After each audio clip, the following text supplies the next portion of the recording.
Alright, that's the setup for the jigsaw. We're going to cut this out. This is going to be the access to the back of the fairing. And it's also going to be where he puts his backrest. Not only can he not ride without a backrest, but he has to have a full backrest. Possibly with like massage things installed and everything.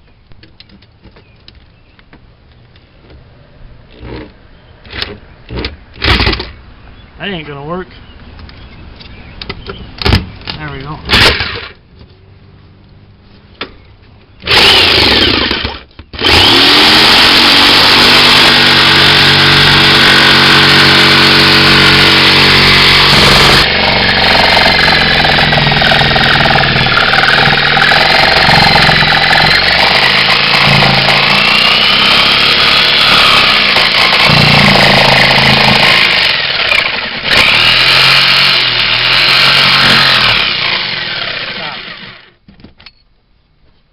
Take it right up. I don't know if I can take it up any further.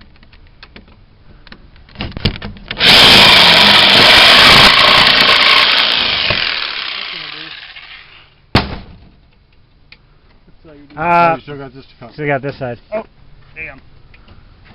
That wasn't smart. I thought I was done.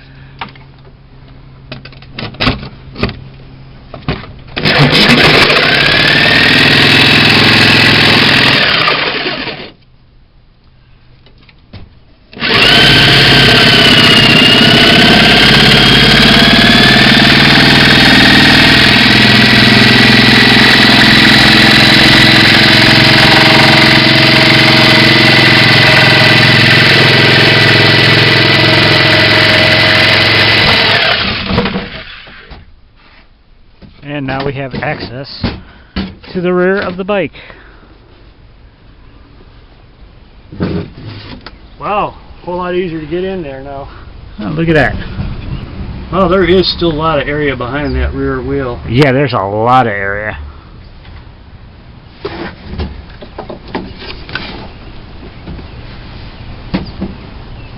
Yeah, I could actually reach down.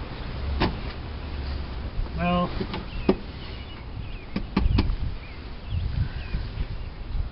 yeah, actually I think probably just pretty much straight back. You know, I'm not going to put too much down below, but you know, I can place stuff long ways in there. I might be able to fit my big tent in there and my bag of clothes. That's a lot more room in there than it doesn't look like as much. Yeah, but there is. Oh gosh, there's tons of room. I mean, but see, you know, for me to be able to use that back there, you see how this comes right to the where I cut out. See the yeah. Oh wow. But yeah, I need some way to support that back there if I'm going to do that, because I don't know. I'll have to think about this, where I'm going to put that bulkhead and how I'm going to make it support the weight, unless I can. I don't know. It's like, could you just like make it right up, going up around here and over to here, and just support it right there on the back of it? Or is that going to be too far forward? No, not if I put more fiberglass, carbon fiber, whatever in that whole area. You know, I can just glop that up real thick and heavy there. You know, so it'll support. Yeah, you know what the simple truth is?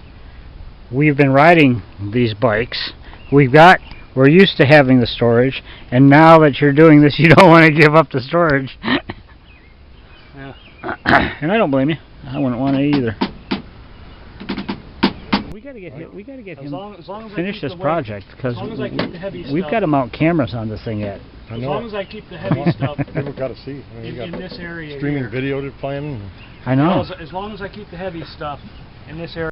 This is different. Yeah. This is not your average scooter. This is not your average modification. Especially if I can brag, you know, 95 miles to the gallon on a 250. Oh my God! Yeah, you aren't kidding. Yeah, that's another thing you're going to have to carry down. You're going to have to make your little board that has the pictures. Hey, that's what I can do. You know, I can have a section that's, you know, seal it off real good. I can carry a 2-gallon gas can. You know, fill it with gas. You know, you guys need gas, I could just whip it out and Yeah. give you each a gallon, and we could go another 50 miles. You know, so you could go almost 200 miles, Yeah. just like me. You know? You know, stop for a pee break sometime. The bike wouldn't know how to act. No, we won't have to do that because we'll be stopping. You know, we're going to take. See, it's not just. We're not going to do it all in one day, so you know there will be no Right. no real push to Right. to We're not trying to make go, it there. you know, extend our mileage. Yeah. You know.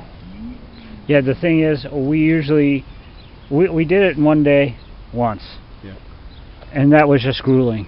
It can be done. Hey, I went down to St. Louis. It only took me a few hours to get there.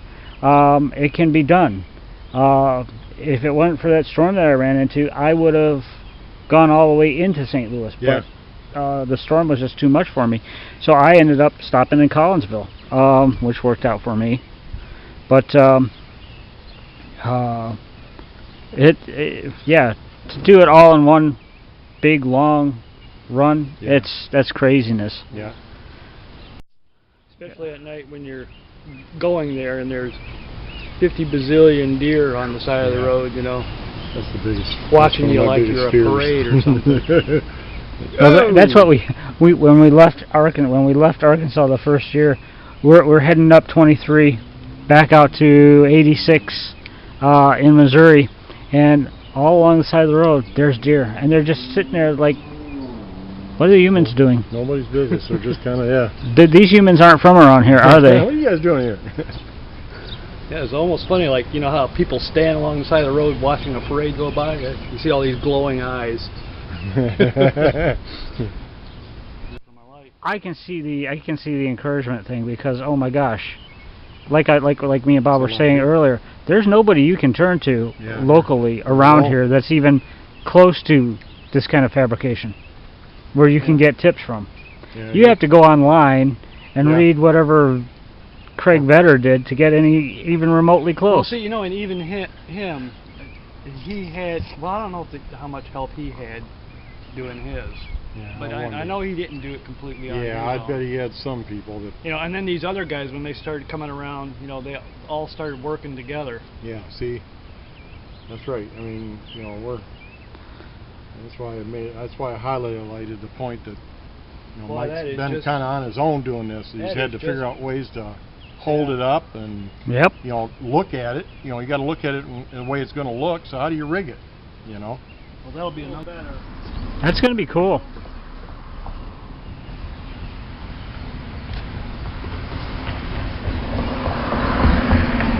That is the future, folks. Trust me, that is the future.